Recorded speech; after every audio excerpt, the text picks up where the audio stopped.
Magandang araw po sa inyong lahat. Kumusta po kayo? Welcome po dito sa inyong paboritong programa. Dear Kuya E, ako si Rafael, isang seminarista na halos 1 taon nang nasa kumbento. Malinaw sa akin ang landas na pinili ko, Kuya E, isang buhay na inilaan sa Diyos.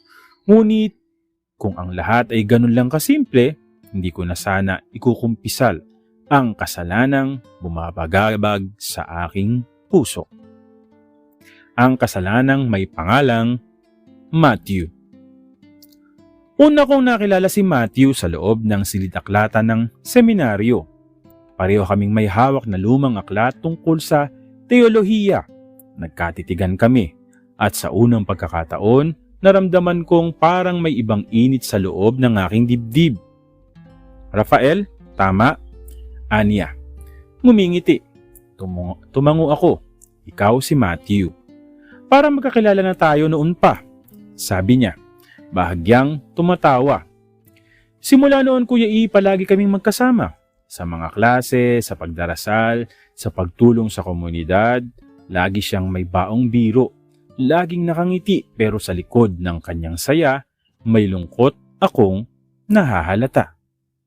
Hindi ka ba natatakot? Minsan niyang tanong habang nakaupo kami sa ilalim ng puno sa likod ng kumbento. Natatakot saan? Sa buhay na pinili natin. Ngumiti ako pero hindi ko nasagot ang tanong niya.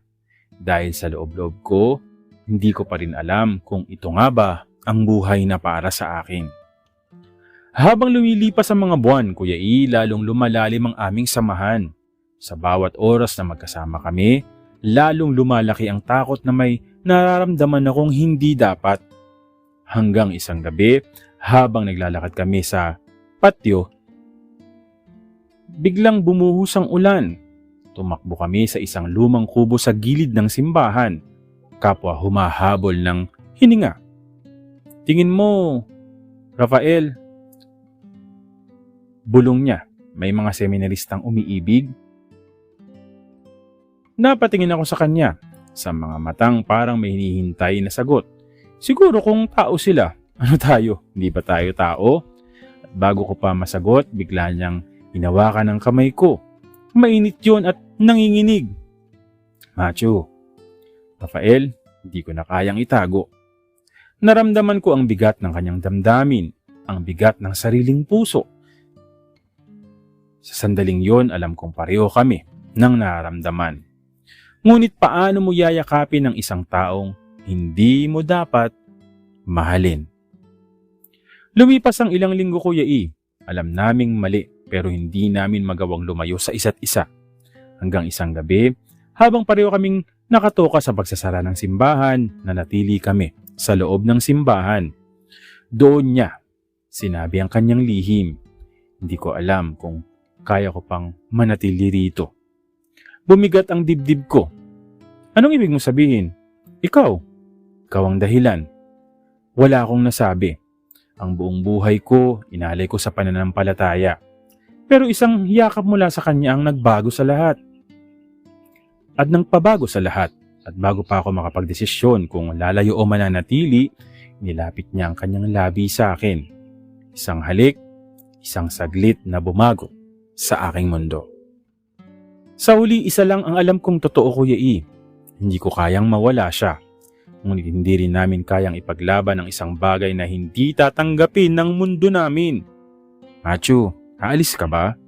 Nasa ilalim kami ng punong naging saksi sa aming pag-iibigan noon.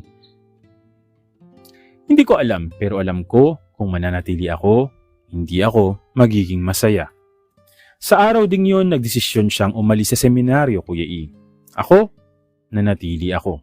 Pero hindi na ako katulad ng dati. Dahil kahit anong dasal ko, kahit anong pilit kong limutin, nananatili siya sa puso ko. At sa loob ng kumpisalan, ako naman ang nagkumpisal. Hindi ko alam kung kasalanan ang magmahal. Walang sagot ang pari sa kabila ng rehas, pero sa loob-loob ko alam kong ang sagot ay matagal nang nasa akin. Si Matthew ang sagot.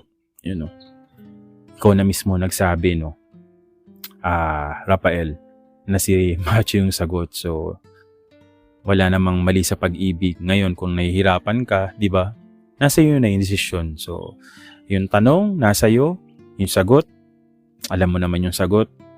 So, nakadepende sa iyo yung mangyayari sa buhay mo, no. Sabi nga nila, yung mga gumagawa ng buhay natin tayo. Kung halimbawa man lang maisip mo na ay ano ba, dito masaya ba ako dito o ito ba yung pinili ko? Wala namang problema kung pinili mo talaga yung anong yun, landas na yun Pero syempre, minsan kailangan din natin, diba? Life is short, so isipin mo halimbawa yung sarili mo. So, kung magpapatuloy ka ba, ikaliligaya mo ba yun sa dulo o yun yung sinumpaan mo sa Diyos or what or something or yung bibigyan mo ng laya yung sarili mo para maging masaya sa piling ng taong mahal mo, no? Muli, maraming salamat sa iyo, Rafael, at good luck sa iyong decision kung ano ba yung nangyari o ano man update sa mga yan. Maraming salamat sa iyo at muli po, maraming salamat po sa patuloy na sumusubaybay at sumusuporta dito lamang po sa inyong paboritong programa. Maraming salamat po sa inyong lahat.